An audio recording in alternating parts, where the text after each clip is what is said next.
Jangan lupa like, komen, dan subscribe channel YouTube TVRI Bengkulu dan nyalakan lonceng notifikasinya.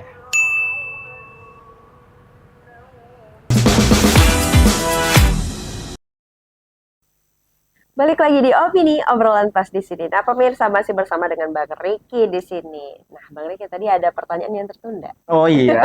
Baru mau jawab, Bang Riki baru narik nafas. Nah, Bang Riki apa ya salah satu latar belakang yang mendorong, apa faktor yang mendorong Abang sehingga sekarang ini memiliki perhatian lebih concern di isu ini itu apa? Sebenarnya faktor yang pertama itu kan lingkungan yang mempengaruhi pertumbuhan. Itu nggak bisa dinafikan bahwa itu banyak mempengaruhi kenapa saya concern pada isu-isu kemasyarakatan. Kenapa saya bilang lingkungan tempat tumbuh itu jadi pengaruh yang paling besar? Karena memang sedari awal dari SMP, SMA itu misalnya sering ngobrol sama orang tua, misalnya kan ayah, bapak dan sebagainya itu. Satu yang beliau selalu bilang tuh, kamu kalau kuliah itu cuma boleh 2 jurusan katanya. Kenapa Pak, saya bilang kan?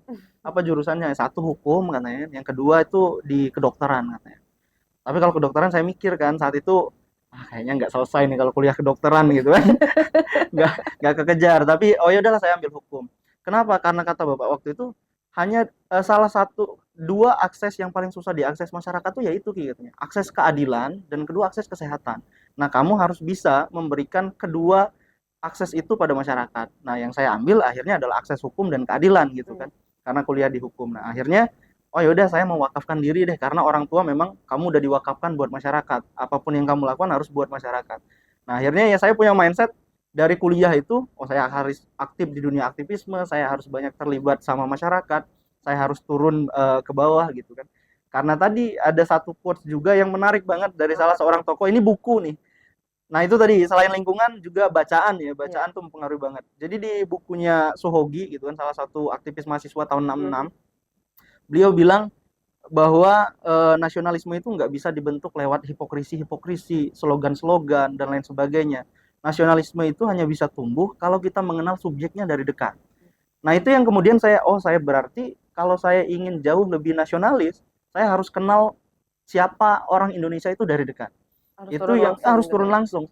Akhirnya dari kuliah semester 3 itu saya terus berupaya untuk banyak berinteraksi dengan masyarakat gitu kan. Saya melihat bagaimana penderitaan mereka, ikut kalau mereka ke ladang saya coba ikut ke ladang, makan apa yang mereka makan. Kalau mereka hanya makan dengan sambal garam, saya coba makan dengan sambal garam gitu. Nah, akhirnya itu yang menumbuhkan ya udahlah saya harus memang concern dimanapun saya berada, mau misalnya jadi akademisi, mau jadi seorang advokat, mau jadi apapun itu, sebelumnya saya adalah bagian masyarakat gitu. Nah, sehingga semua profesi yang dijalani sekarang harus untuk mereka. Itu yang jadi faktor yang sangat mendorong kenapa sekarang concern di isu ini. Nah, itu kan awalnya keputusan dari Bapak. Iya. Apakah memang Abang udah suka rela dari awal atau sempat ada penolakan kayak enggak deh, maunya ke sini dulu gitu. Iya. Kalau untuk awalnya ada sih penolakan, namanya anak SMA gitu kan. Enggak lah saya mau jadi. Kita belum tahu ya mau jadi gitu apa kan. gitu kan. Belum tahu mau jadi apa. Dulu berpikirnya kan sesimpel, sepragmatis itu kan. Kalau selesai sekolah apa ya yang bisa cepat dapat uang gitu kan. Oh mungkin bisa setelah SMA ikut sekolah kedinasan mungkin atau tes kepolisian gitu kan. Akhirnya tes polisi nggak lulus gitu kan. Oh emang udah jalannya Emang udah ya, jalan ke sini gitu. Karena nggak lulus tes tes itu gitu kan satu kali, akhirnya kuliah dulu lah. Nah pas kuliah semester 1-2 itu emang nggak ada arah ke situ gitu kan, ya masih senang-senang doang gitu. Kumpul bareng temen, main Mobile Legends dan lain sebagainya. Tapi akhir-akhir semester 2 kayak pikir, ya kalau kayak gini aja kuliahnya mau gawat jadi apa juga gitu ini mau ya. jadi apa gitu kan. Di kosan ngumpul 15 orang main game, keluar game lagi gitu. Akhirnya ayo udah saya mutusin buat join organisasi dan saya harus punya dampak di situ. Barulah masuk organisasi di situ. Walaupun udah punya nilai sebelumnya, akhirnya digembleng juga di organisasi. Nah, itu mulai bertumbuh paradigmanya ke situ. Ini mulai aktif nih. Iya. Berdekatan dengan masyarakat, mulai aktif, mulai peka tentang isu-isu kemasyarakatan. Itu sejak kapan? Kurang lebih semester 3 dan 4 lah ya. Semester 3 4 saat kuliah S1 itu mungkin di tahun 2017 lah. 2017 awal-awal. Dan itu sebenarnya gara-gara bukunya tadi gitu kan, bukunya si Suhogi ya, catatan seorang demonstran itu kan. Ketika baca, oh ini keren juga nih si Suhogi gitu kan, nonton filmnya dan lain sebagainya, baca beberapa buku dia yang lain, akhirnya memutuskan, oh ya udah harus aktif di sini deh saya punya keinginan untuk juga bisa banyak berperan secara intelektual maupun secara sosial buat masyarakat, sehingga kalau dalam bahasa kami tuh, kalau bahasa agamanya tuh yang bermanfaat seluas-luasnya untuk orang lain gitu kan. Karena orang yang paling baik kata Rasulullah itu kan orang yang paling bermanfaat untuk orang lain. Nah, itu yang kita ambil nilai spiritualnya gitu. Jadi masuk semua ya. Iya, masuk semua. Udah paling benar nurutin kata Bapak tadi, Iya. fokus ke masyarakat untuk apa, berguna untuk Iya. masyarakat, itu tujuan yang terbaik ya Bang ya. Iya. Dan itu bisa menjadi contoh nih pemirsa opini untuk kita semua. Jadi nggak cuma untuk diri sendiri, Betul. nggak cuma tujuannya untuk memperkaya diri sendiri aja, tapi bagaimana sih bisa berguna dan bermanfaat bagi orang lain. Nah, ketika turun ke masyarakat sendiri, melihat berbagai macam isu pastinya ya Bang ya. Ini pun tentang masyarakat adat, artinya udah menjadi isu lama ya Bang. Betul. Isu lama cuma kurang dilihat, kurang dilirik gitu.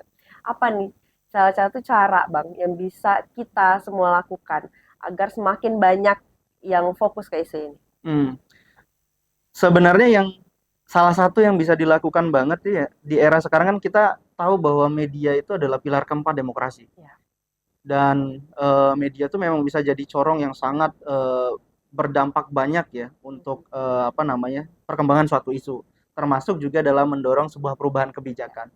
Nah, kita berharap sebenarnya bahwa hari ini kita bisa memberikan satu penyadaran yang utuh kepada generasi muda bahwa kita sekarang itu adalah bagian dari seorang aktivis digital. Nah, itu yang kita dorong di beberapa organisasi, misalnya, yuk kalian tuh sadar dong, kalian tuh adalah orang yang banyak hidup di dunia maya. Bahkan kan riset bilang hampir 60% waktu anak Gen Z itu hidupnya di dunia maya itu atau dengan gawai handphonenya itu gitu kan. Nah, berarti jangan sampai kita kemudian jadi korban dari dunia maya, tapi gimana kita jadi aktivis di dunia maya, menyuarakan banyak hal lewat dunia maya, menyuarakan kepentingan masyarakat lewat dunia maya. Bahkan perubahan-perubahan kebijakan di negara kita itu banyak sekali ditentukan oleh media, terutama media sosial gitu. Iya, sekarang kan ya bisa dilihat dengan jelas. Jelas ya. Misal muncul viral, udah no viral no justice dan lain sebagainya. Nah, itu yang sebenarnya pengen kita dorong, gimana menggaet banyak Gen Z untuk peduli pada isu ini. Dan kalau Gen Z kemudian sudah sadar pada isu-isu ini dan mereka mau bergerak, saya yakin sekali bahwa isu soal masyarakat adat ini akan bisa jauh lebih diperhatikan gitu. Itu sih. Boleh nggak Bang diberikan gambaran buruknya? Kalau misalnya kita seperti ini terus terlena dengan kenyamanan teknologi yang seperti ini terus sampai akhirnya melupakan masyarakat adat, melupakan budaya aslinya kita seperti apa. Berikan gambaran buruknya agar biasanya kalau dikasih yang buruk nih cepat sadar kan. Jadi kalau udah buruk banget ya, ini gawat juga gitu kan. Gawat ya ternyata gitu. Iya. Sebenarnya ada satu ungkapan yang menarik bahwa penjajahan yang paling mengerikan itu adalah satu penjajahan yang ketika kita sudah sampai kehilangan identitas negara atau identitas aslinya bangsa kita. Ketika kita sudah kehilangan identitas, seperti apapun kondisi kita, pada dasarnya kita tidak lagi menjadi suatu bangsa yang merdeka. Karena kita sudah terjajah secara pikiran, kita sudah terjajah secara kebudayaan, kita terjajah mungkin secara ekonomi dan lain sebagainya. Nah, maka sebenarnya kondisi terburuk ketika kita kemudian tidak mulai dari sekarang untuk bicara tentang bagaimana mempertahankan nilai-nilai kebudayaan, keluhuran masyarakat adat Nusantara adalah kehilangan semua identitas nasional kita. Sehingga ketika kita kehilangan identitas nasional dan identitas kebangsaan kita, apa yang bisa kita banggakan dengan menyebut bahwa aku adalah Indonesia?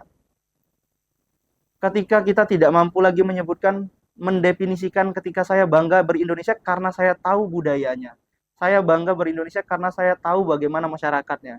Saya bangga menjadi Indonesia karena saya tahu keberagamannya. Dan ketika kita kehilangan keberagaman dan kebudayaan dan identitas bangsa itu, maka apa yang bisa kita banggakan lagi dengan menyebut bahwa aku bangga menjadi bangsa Indonesia. Nah, itu kondisi yang menurutku paling menyedihkan di masa depan ketika kita tidak mulai dari sekarang untuk aware pada isu-isu seperti ini gitu kan. Jadi nilai-nilai luhurnya harus diperhatikan, tidak hanya pada identitas ritual misalnya kayak tari dan sebagainya, itu penting untuk kita lestarikan, tapi bagaimana juga nilai-nilai luhur masyarakat bangsa kita dalam mengelola sumber daya alamnya, ekonominya, itu juga harus bangun. Bahkan kan nilai ekonomi kita itu kan kalau di konstitusi itu adalah ekonomi kekeluargaan. Iya. Bagaimana ekonomi justru harus bisa menopang semuanya untuk bertumbuh. Bukan sebagian makin tinggi, sebagiannya makin hilang misalnya kan secara ekonomi. Nah, itu yang pengen kita dorong sebenarnya. Supaya kita sadar bahwa jangan sampai pada masanya kita tidak bisa lagi bangga berkata bahwa aku adalah Indonesia. Indonesia. Kenapa bangga gitu ya? Nanti nggak bisa Iya, jawab alasannya kenapa apa. kamu bangga jadi orang Indonesia? Ya karena saya orang Indonesia. Apa yang unik dari Iya Indonesia? betul. Nggak ada gitu, kita nggak bisa jelasin nilainya lagi, misalnya kita nggak bisa jelasin keberagamannya, padahal yang selalu kita jual kan adalah satu soal keberagaman kita. Iya, kemudian. Apa namanya, unity in diversity itu gitu. Kedua, kepulauannya kita, negara kepulauan kita atau archipelago state-nya kita gitu. Nah, ketika misalnya hilang satu ini, maka kita akan semakin kehilangan identitas kebangsaan kita. Ya pastinya Iya. ya. Jadi nanti tiba-tiba ada yang diklaim negara Iya. lain mulai. Kalau udah diklaim ya gitu mulai ribut di Mulai sosial ribut. media gitu kan. Padahal sejatinya kita memang nggak aware untuk melestarikan apa yang sebenarnya jadi kepunyaan kita. Jadi ayolah kita jaga gitu ya Iya. Bang ya sekarang kebudayaan kita biar nggak ada lagi tuh Betul. yang klaim-klaim. Terus Iya. juga kita juga udah tahu bagaimana sih adat kita sebenarnya, masyarakatnya seperti apa gitu ya Bang. Nah, apa nih Bang yang di highlight dari gerakan ini Bang? Yang sebenarnya kita ingin highlight ya sebenarnya satu adalah penguatan pengakuan dan perlindungan dalam aspek hukum, dalam aspek sosial, termasuk aspek ekonominya. Kita berharap sekali bahwa dengan adanya misalnya satu kebijakan negara, misal contohnya pengesahan RUU masyarakat hukum adat misalnya. Dengan adanya itu, maka itu bisa mengcover seluruh masyarakat adat Nusantara itu untuk bisa dilibatkan dalam pengambilan kebijakan di tingkat daerah provinsi misalnya maupun dalam tingkat nasional. Sehingga ketika mereka dilibatkan, ini akan jauh lebih memberikan dampak keluhuran, keharmonisan di dalam pengambilan kebijakan negara. Kenapa? Karena masyarakat adat itu basisnya itu adalah perasaan dan keluhuran. Ketika dalam pengambilan kebijakan itu diskusinya pakai rasa, dia pakai nilai-nilai kebijaksanaan, maka pasti kebijakan-kebijakan yang keluar akan jauh lebih menguntungkan bangsa dan negara kita gitu. Nah, itu yang kita harapkan. Yang kedua sebenarnya adalah bagaimana menguatnya solidaritas antar gerakan masyarakat adat ini. Makanya kita berharap ke depan misalnya kayak di Bengkulu kita berharap sekali di bulan Januari itu bisa misalnya ada satu pertemuan internasional antara gerakan masyarakat adat. Kita ingin ajak kita di Asia Selatan, kita ingin ajak kawan-kawan kita di negara-negara Afrika untuk saling berbagi bagaimana perjuangan mereka di sana dan apa yang bisa kita pelajari dari mereka. Bagaimana peluang dan tantangan di era pemerintahan sekarang. Nah, itu yang ingin kita lakukan. Bahwa ke depan pengakuan dan perlindungannya semakin kuat sehingga aspek ekonomi, sosial dan politiknya semakin bagus, kesejahteraan masyarakat adatnya juga bisa meningkat. Oke deh. Nah, nanti kita lanjutin lagi Bang, Iya, sekarang kita jeda dulu ya. Siap. Untuk pemirsa jangan kemana-mana, tetaplah bersama kami di Opini Obrolan Pas di sini.